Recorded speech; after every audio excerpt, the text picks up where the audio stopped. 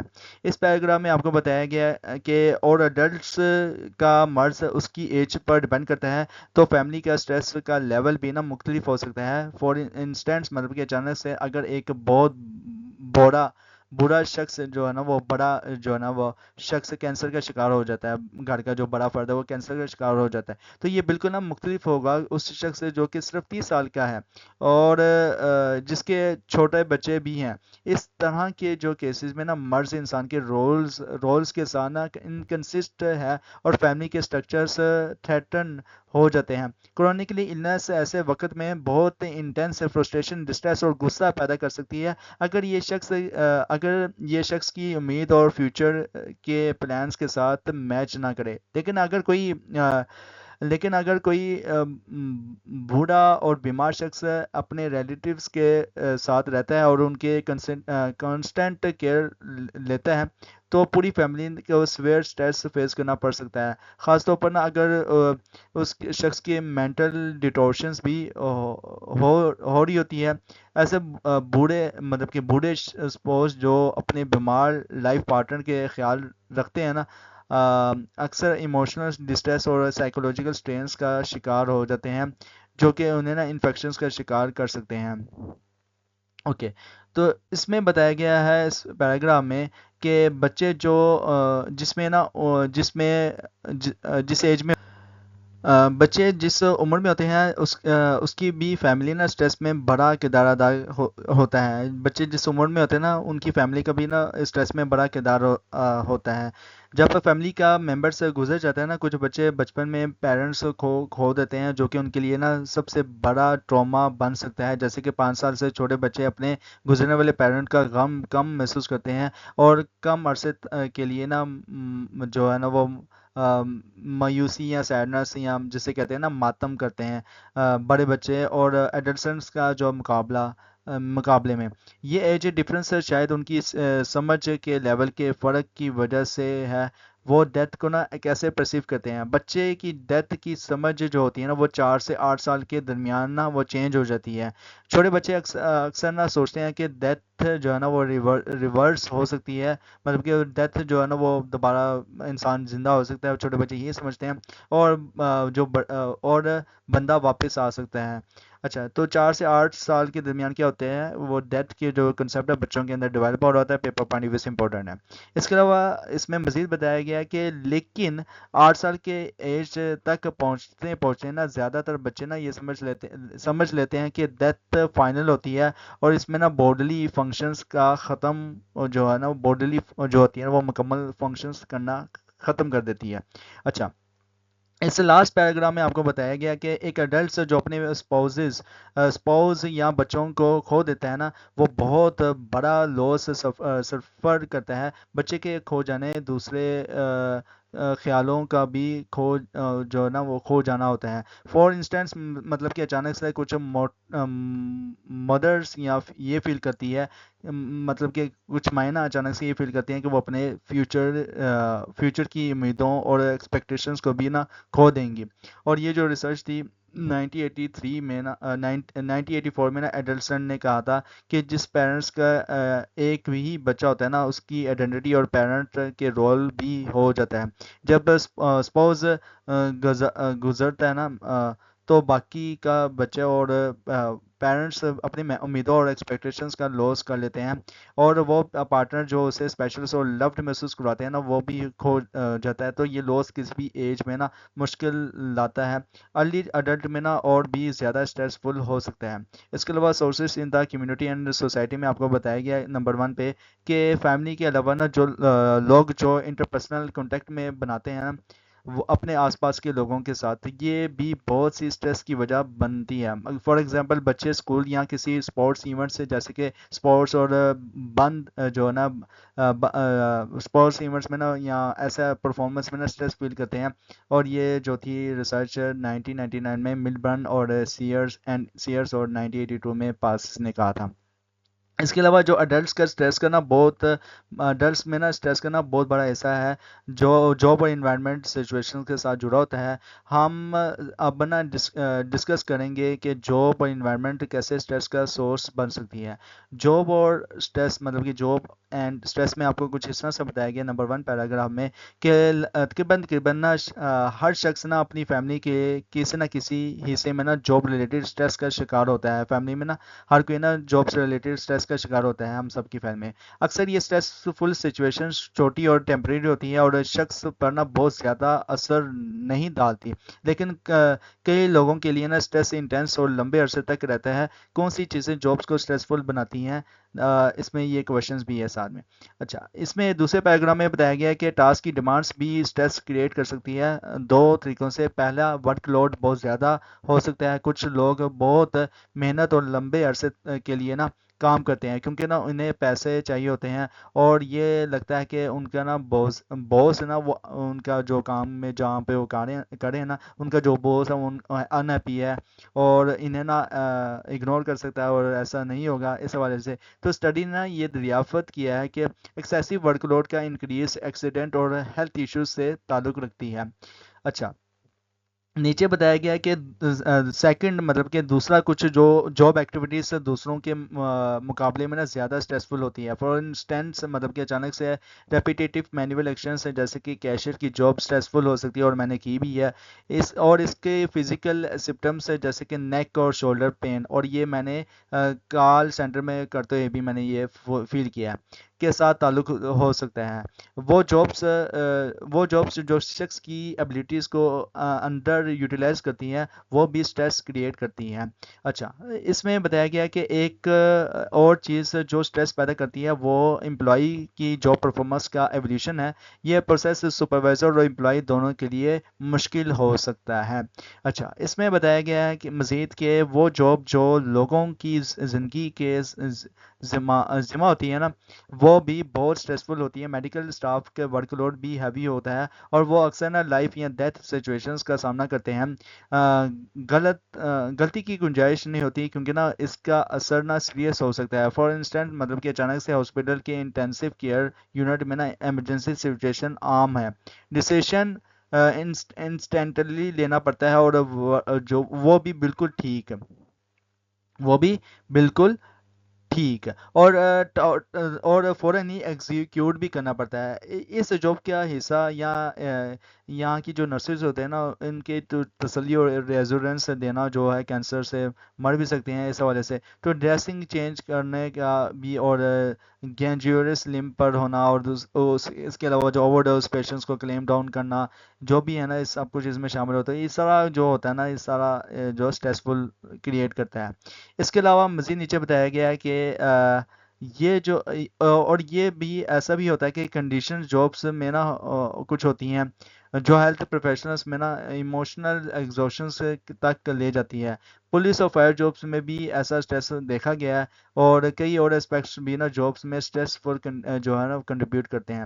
اس کے علاوہ جو انٹیمیسی سچویشنس ہوتی ہے، انٹیمیسی سچویشنس کے دوران بھی نا جو ہے اسٹریس محسوس ہوتا ہے۔ اکثر جو ہوتا ہے نا ہارڈ امیجن ہوتی ہے دوسری اور عورتیں نا امیجن کرتی ہیں کہ انٹیمیسی کے سچویشنس کو لے کر۔ تو لیکچر کیسا لگا ہے کمنٹس میں لازمی بتائیں۔ سائیکولوجسٹ کمیونٹی یوٹیوب چینل کو سبسکرائب کریں، ویڈیو کو لائک کریں، کلاس میٹ کے ساتھ شیئر کریں، اور انشاءاللہ ملتے ہیں نیکسٹ لیکچر میں۔ ٹل دین تھینک یو سو مچ، اللہ حافظ۔